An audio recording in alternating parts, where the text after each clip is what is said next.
our Morpheus8 handpiece that is bipolar radio frequency delivery of RF energy subdermal for subdermal out-of-site remodeling. The Morpheus8 goes 3 depths of penetration: 2 millimeters, 3 millimeters, and 4 millimeters. We will choose our depth as to the body area we're working.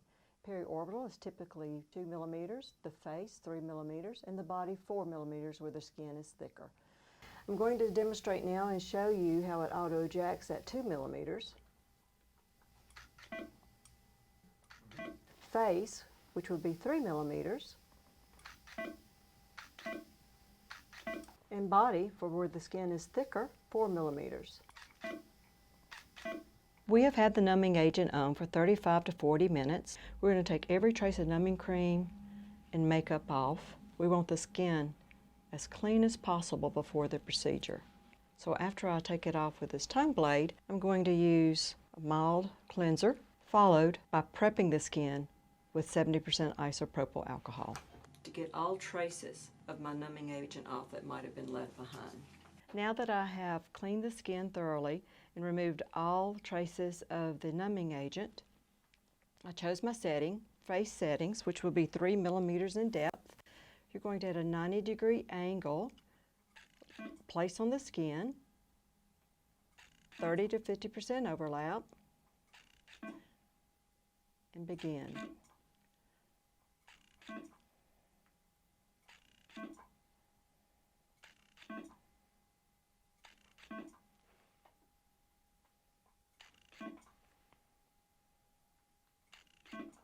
What I'm watching for is to be sure that I don't have excessive erythema and edema, but what I need to expect is a little redness and swelling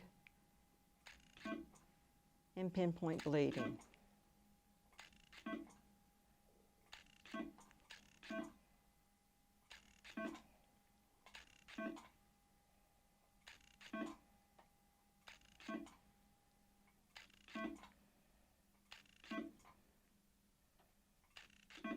Okay.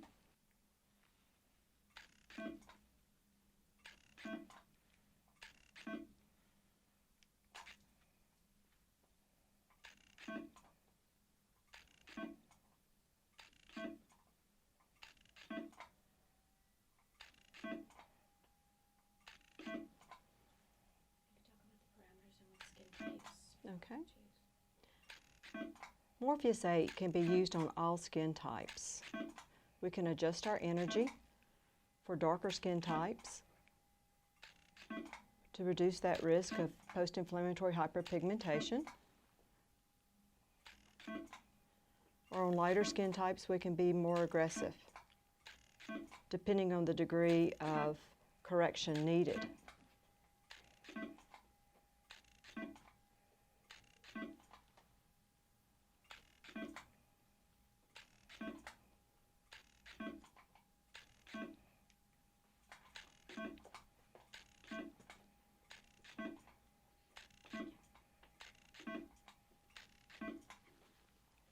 See, the skin is just from here, it's just slight erythema, and we begin to see a little edema.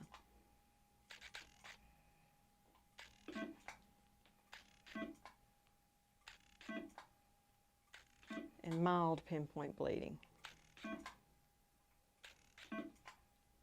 Now I'm going to change my setting because I want all women like to have a little extra tightening underneath their eyes. So I'm going to change my setting to periorbital, which will be 2 millimeters in depth. I'm going to pull the skin down. Energy for underneath the eye, periorbital, is 20. On the face, my typically starting point can be anywhere from 20 to 30 up to 40.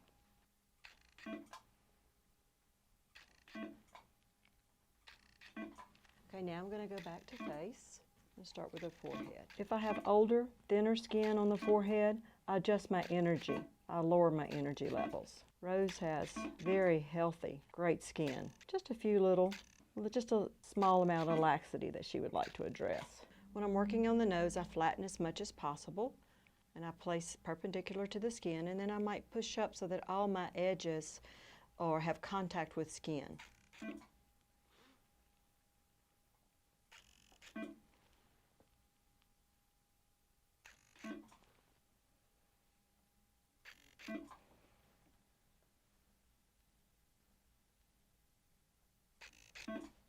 I'm going to go ahead and finish the forehead because the forehead is typically a very sensitive area. Before I begin the procedure, I've gone over all the post-op instructions so that they have an understanding of the care post. When treating the eyebrows or between the eyebrows, you want to stretch the skin taut and nice contact, 90 degrees angles. You want to be careful not to rock up, that you want all edges, all corners or sides of the handpiece, the tip, to be touching the skin.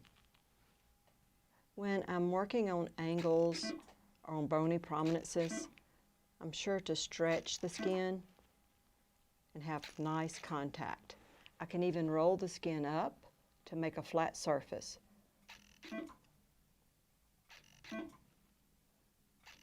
Just pull it up along the mandible. Okay. We're going to go up to the vermilion border and not go over the lip.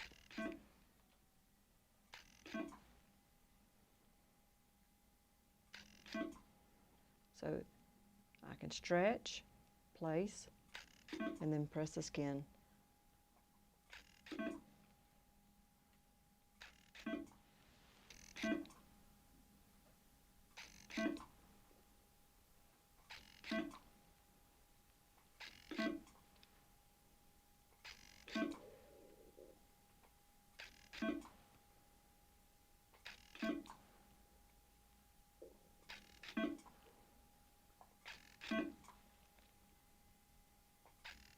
When I'm doing the upper lip, I'll have them roll their lips in together to help provide a flatter surface and a tight. I'm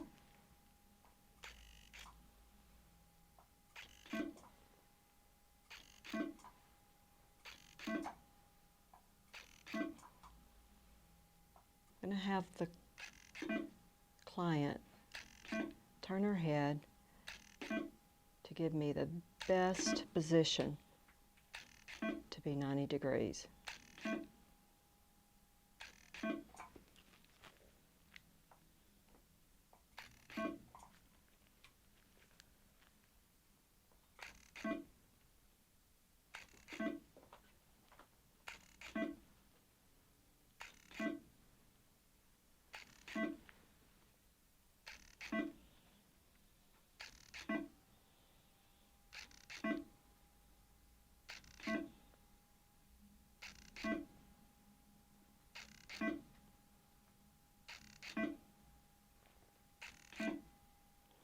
Post-care,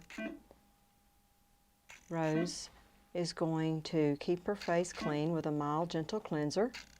And for the first 24 to 48 hours, use a protective skin barrier such as Aquaphor. After 2 days, and she has little brown dots that appear, she can go to a gentle moisturizer and apply sunscreen. Tonight, I might recommend that she sleep elevated on a pillow.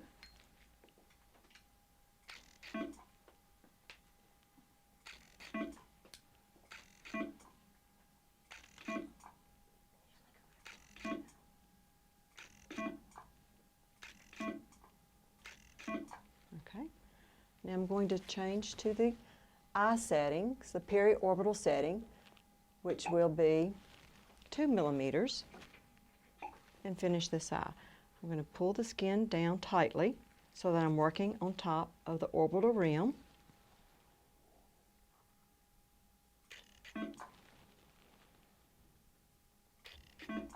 To address the laxity that we get there. Because it's a bony area and I am on the orbital rim, I'm stretching, then placing my handpiece, then I'm going to push the skin against my handpiece so that I have nice contact. Again, I have to stay on the orbital rim. And we want to stay away from not on the eyebrows themselves. I'm going to stretch, place, and then push the skin against the edges so that I have nice contact.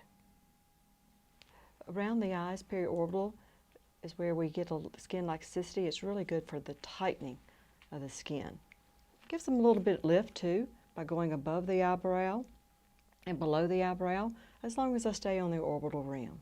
I numbed rows below so we can get that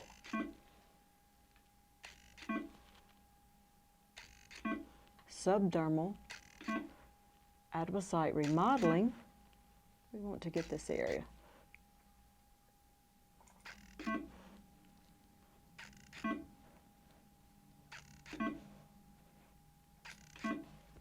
You still doing okay?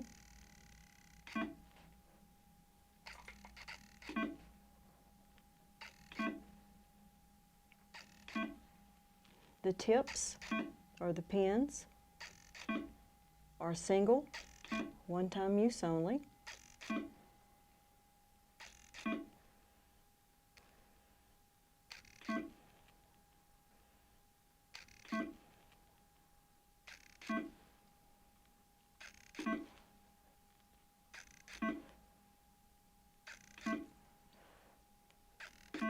When I'm working, sometimes underneath the mandible, I will take and I will pull the skin up to maintain a flat surface.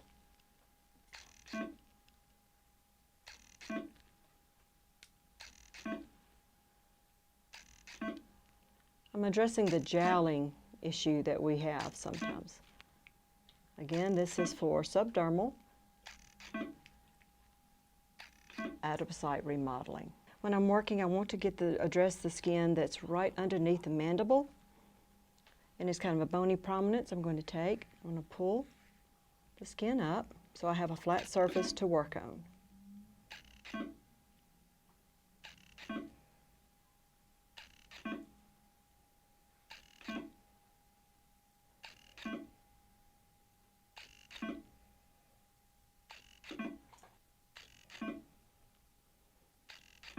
(30 to 50% overlap). And if the skin appears that it can tolerate it, you can do 2 passes. With the Morpheus8, you expect to see erythema, a little swelling, edema, and the pinpoint bleeding from our depth of penetration.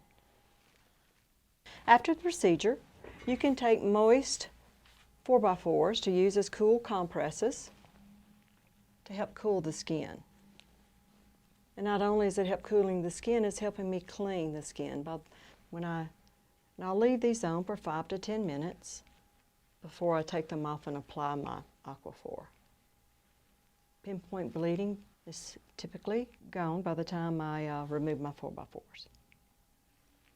Clients love this. Feels so soothing to help take the heat out.